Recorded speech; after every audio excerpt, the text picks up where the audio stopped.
¿Y si te dijera que una joven princesa, despojada de su título y rodeada de traiciones desde la cuna, terminó convirtiéndose en una de las monarcas más poderosas y carismáticas de toda la historia? En un mundo donde reinar siendo mujer era casi tan improbable como detener una tormenta con las manos desnudas.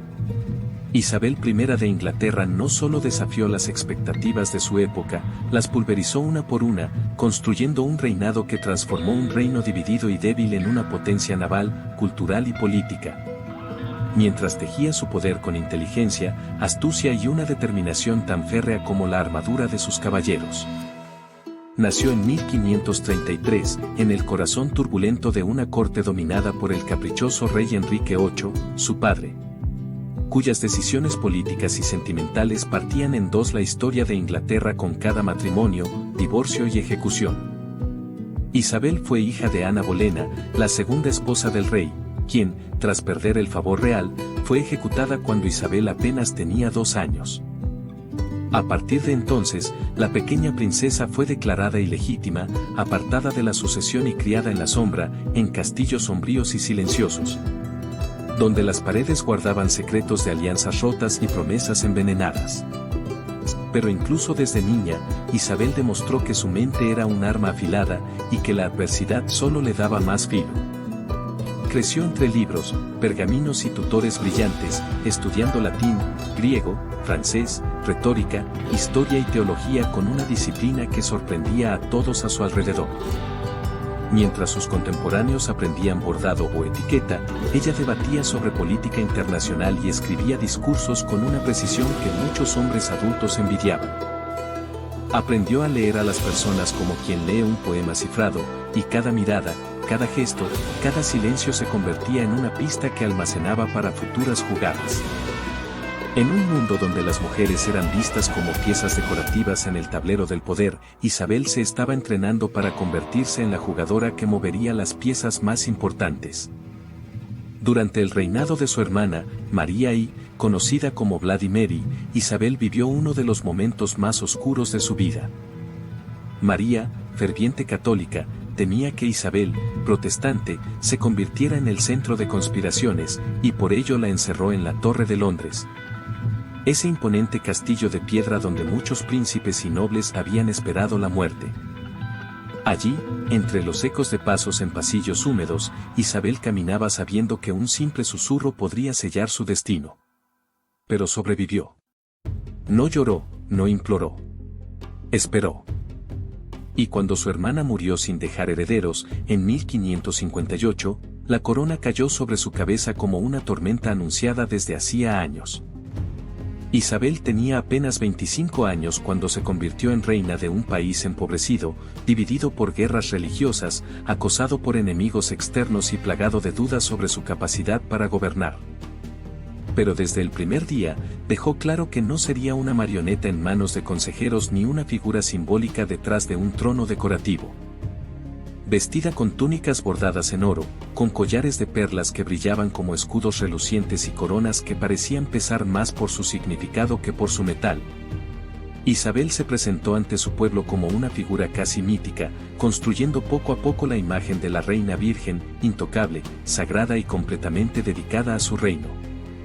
Uno de los pilares de su reinado fue su decisión de no casarse jamás, una elección revolucionaria en una época en la que el matrimonio era considerado no solo inevitable, sino necesario para asegurar la estabilidad de un reino.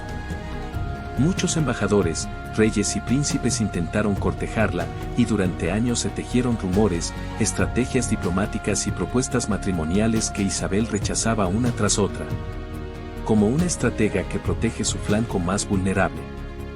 Con cada negativa, ganaba tiempo, independencia y poder, convirtiéndose en un enigma que ningún enemigo podía descifrar del todo.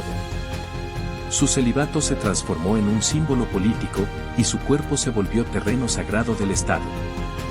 Pero gobernar sin esposo no significaba gobernar sola. Isabel se rodeó de consejeros brillantes, como William Cecil, su mano derecha durante décadas, y Francis Walsingham, el maestro del espionaje isabelino, quien creó una red de informantes tan vasta que incluso los complots más secretos terminaban cayendo bajo el peso de la información. Gracias a esa vigilancia constante, Isabel logró anticiparse a múltiples conspiraciones, como la que llevó a la ejecución de su prima María Estuardo, reina de Escocia, quien representaba una amenaza constante al trono inglés. Fue una decisión dolorosa, polémica y necesaria, que marcó uno de los momentos más tensos de su gobierno.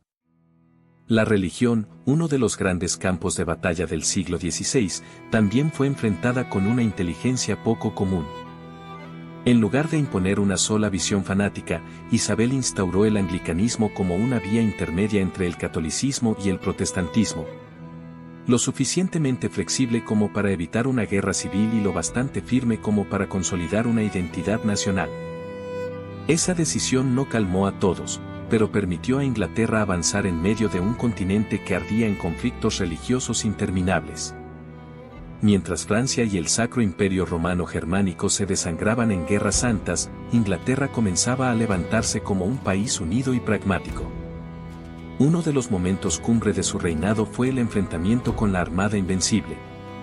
La poderosa flota enviada por Felipe II de España en 1588 para invadir Inglaterra y restaurar el catolicismo por la fuerza.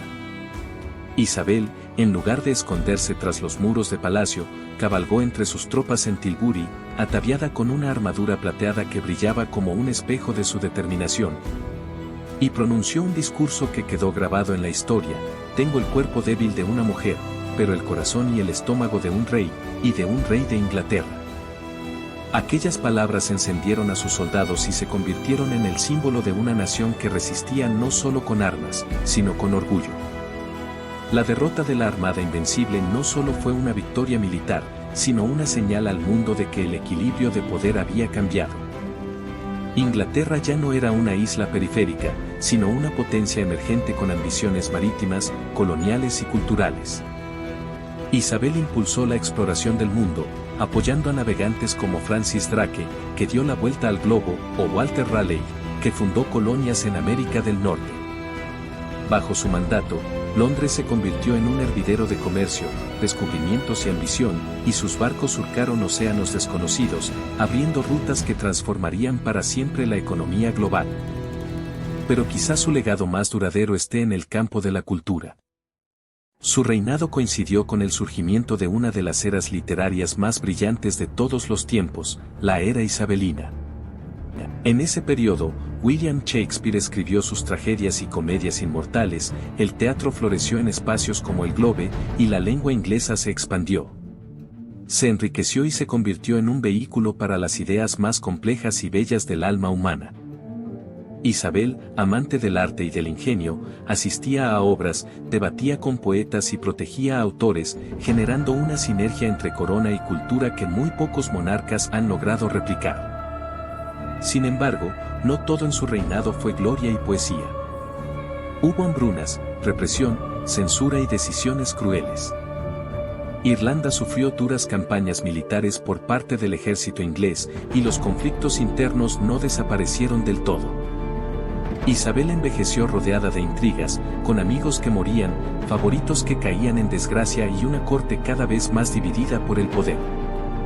Su figura, que había sido luminosa y decidida, comenzó a transformarse en la de una mujer cada vez más solitaria, vestida con pelucas, maquillajes gruesos y ropajes cada vez más elaborados. Como si intentara contener con vestiduras el paso del tiempo. Murió en 1603, a los 69 años, en el Palacio de Richmond, tras más de 44 años de reinado. No dejó hijos, ni herederos directos, pero su legado fue tan inmenso que aún hoy se le llama la era de Isabel a todo un capítulo de la historia inglesa. Su cuerpo fue sepultado en la abadía de Westminster, donde reposa junto a su hermana María, en una tumba donde se lee, compañeras en el trono y en la tumba. Una frase simple para una vida compleja, marcada por decisiones que definieron no solo a una nación, sino a toda una época. Porque Isabel I de Inglaterra no fue solo una reina. Fue un fenómeno político, una estratega sin igual, un símbolo viviente de poder femenino en un mundo dominado por hombres. Transformó la fragilidad en fortaleza, el aislamiento en autoridad y la incertidumbre en estabilidad. Y aún siglos después, su sombra sigue proyectándose sobre el mundo, como una figura que, contra todo pronóstico, se elevó por encima de su tiempo y forjó una identidad nacional que aún perdura.